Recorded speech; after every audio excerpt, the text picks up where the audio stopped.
Deng Xiaoping is a great man. He was fortunate to live long enough, and he had the courage to say, no, we change course.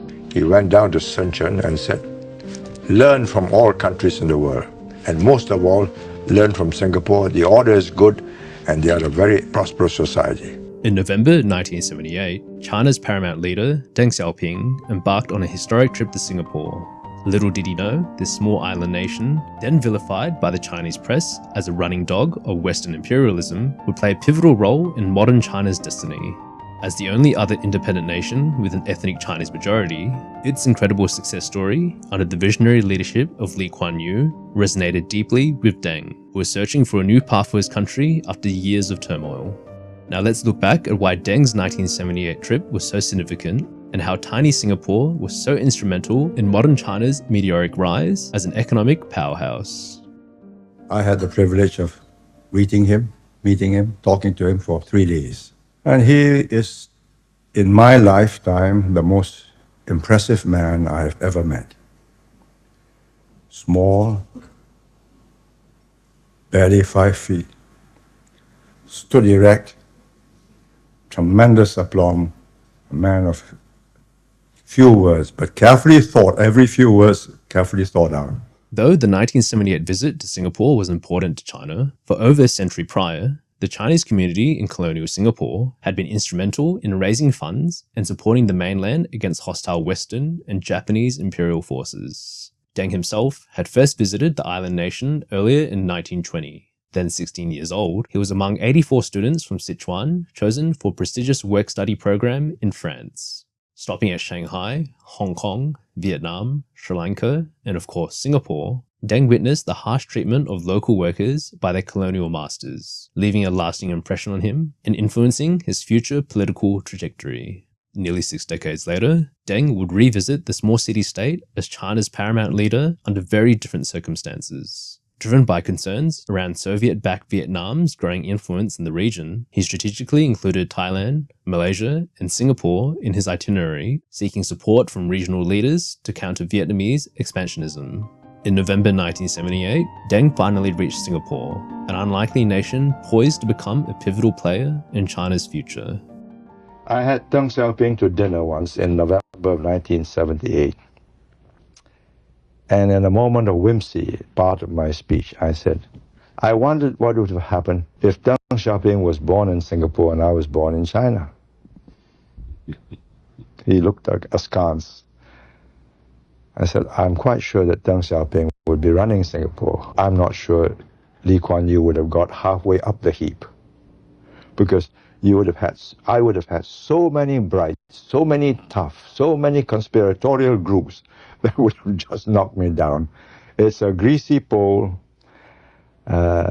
You get there as much by luck as by merit. Deng knew that Singapore's population was a mere rounding error compared to China's. Yet he was keenly aware of Lee Kuan Yew's reputation, a man well-versed in the intricacies of geopolitics, and wielded significant influence with both Southeast Asian and Western governments. Hoping to secure Lee's support, Deng arrived prepared to discuss the rising threats posed by the Soviet Union and Vietnam.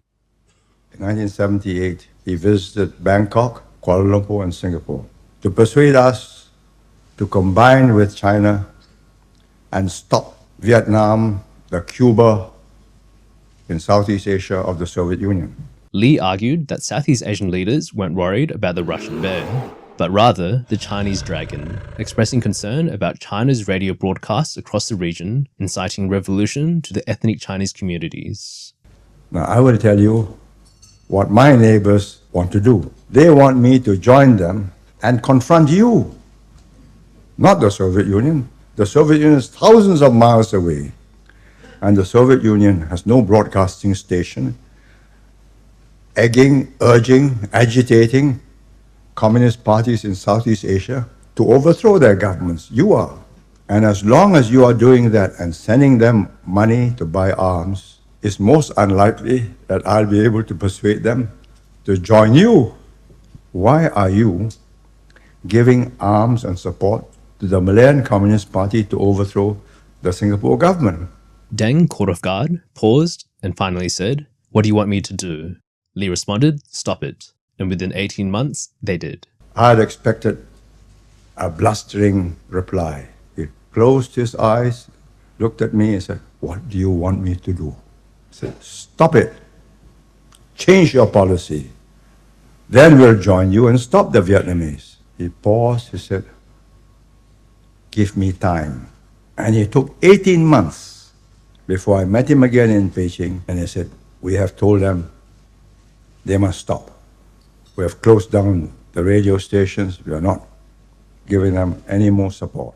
Despite holding contrasting backgrounds and ideologies, Li, the English-educated leader of a capitalist nation, and Deng, the battle-hardened communist leader of a nation 400 times larger, there was a huge amount of respect and understanding between the two. Both lived abroad in colonial countries, both fought colonialism, and both understood what it took to build order from chaos.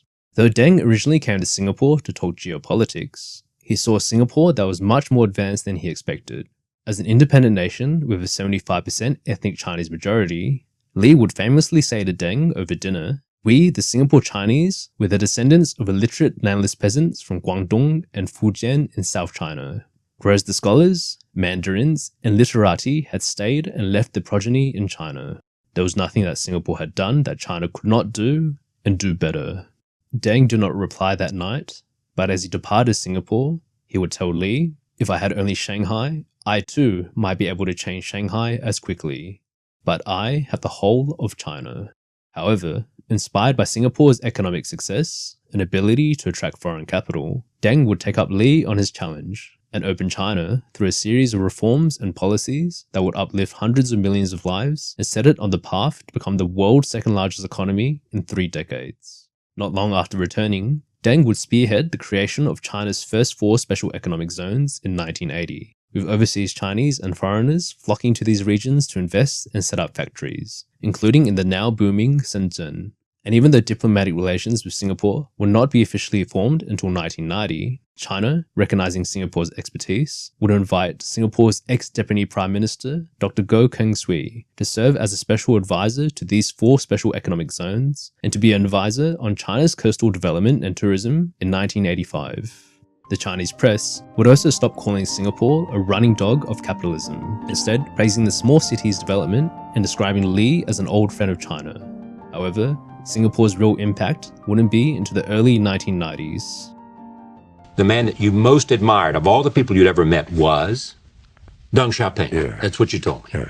Deng Xiaoping admired you too because he sent Chinese, 30, 40,000 of them, to Singapore to figure out what you were doing.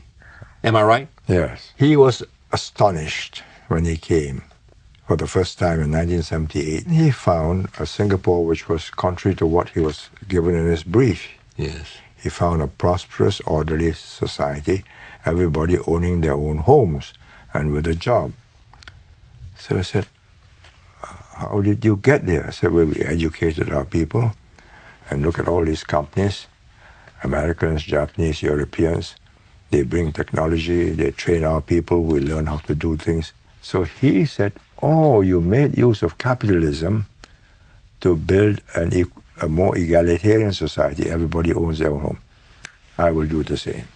And he did. He did. Deng's reforms, though initially successful in the 1980s, faced mounting pressures. Conservative Party insiders, alarmed by the surge in inflation in 1988, the Tiananmen Square incident in 1989, and the collapse of the Soviet Union not long after, wanted to slow things down, worried that they could soon lose control.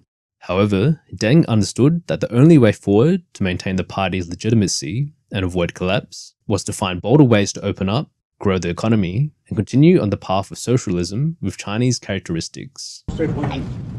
不搞开放、改革开放、发展经济，逐步的改善人民生活，这个任何一条路都是死路，都要走。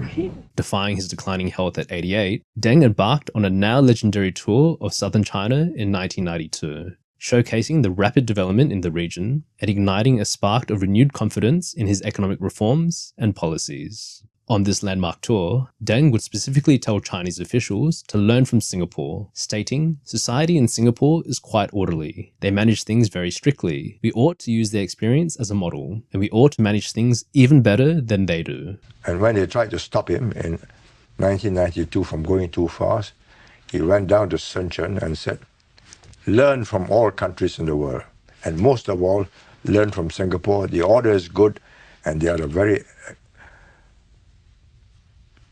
prosperous society. Following this endorsement, several hundred government delegations would flock to Singapore that year to study Singapore's experiences. In the same year, Nanyang Technological University became the first training ground in Singapore for Chinese government officials to learn about Singapore's development model, and has since trained tens of thousands of officials from nearly all of China's provinces. Unable to handle the large amount of visitors, Lee Kuan Yew would propose for Singaporean and Chinese officials to work together on various joint projects so both countries could learn from each other. Most notably, these included the development of the Suzhou Industrial Park in 1994, followed by the Tianjin Eco-City in 2007, and currently the China-Singapore Chongqing Connectivity Initiative, cementing strong ties between the two nations. Despite vast political differences and the occasional flare-ups around visits to Taiwan, China found immense value in the relationship with Singapore, a thriving one-party state built on familiar Confucian principles. 4 decades of close economic ties has fueled prosperity for both China and Singapore. In 1978, China's per capita income was $200 against Singapore's $2,000. Today, it sits around $12,000 against Singapore's $82,000. In 1978, China accounted for only 2% of the world's economy. Today, it accounts for 15% and is the second largest economy in the world, with Singapore being China's largest foreign investor. Additionally, Singapore's close relationship with the West and China has put it in a special position to be a neutral mediator and interpreter whenever misunderstandings occur. And this role will become increasingly important and complicated as the world navigates the tense relationship between China and the US. Deng Xiaoping. Yes. Is clearly a man that you admire as much as anybody that I know. If you have met him and you know what China would have been without him, you cannot but admire the man. At 70... You more than admire. I mean, you look at him as one of the giants of our time. He saved the country. After the Cultural Revolution. 1.2 billion people would have imploded like the Soviet Union. But you admire him because you think that he saved China. From collapse. From collapse and implosion. Yes. That's no mean feat. For a man of 76 to abandon a lifelong belief in Marxism-Leninism. Though Deng never returned to Singapore after 1978, Lee would maintain a bridge to China and would visit almost every year, meeting not only with Deng, but also cultivating relationships with China's future leaders. In a testament to the enduring bond between the two nations, Lee would unveil a commemorative sculpture in 2010, honoring the late Deng Xiaoping and 20 years of Singapore-China relations. And in return, China would posthumously award Lee the prestigious China Reform Friendship Medal in 2018 for his contributions to China's growth story. Over the 45 years of relations, Singapore has played an outsized role in modern China's development. But as China surges ahead to be a world leader in critical technologies and industries, the question becomes, will they need Singapore anymore? And thus Lee's prediction to Xi Jinping rings truer with each passing year. China will not be coming to Singapore to learn from us. We will be going to China to learn from them. You have spoken very highly of Mr. Deng Xiaoping, and certainly we believe that he has transformed China that no other man has ever done. But if you were in his position, would you have done anything different than what he has done for China? How can I answer that question? I was born in the wrong time.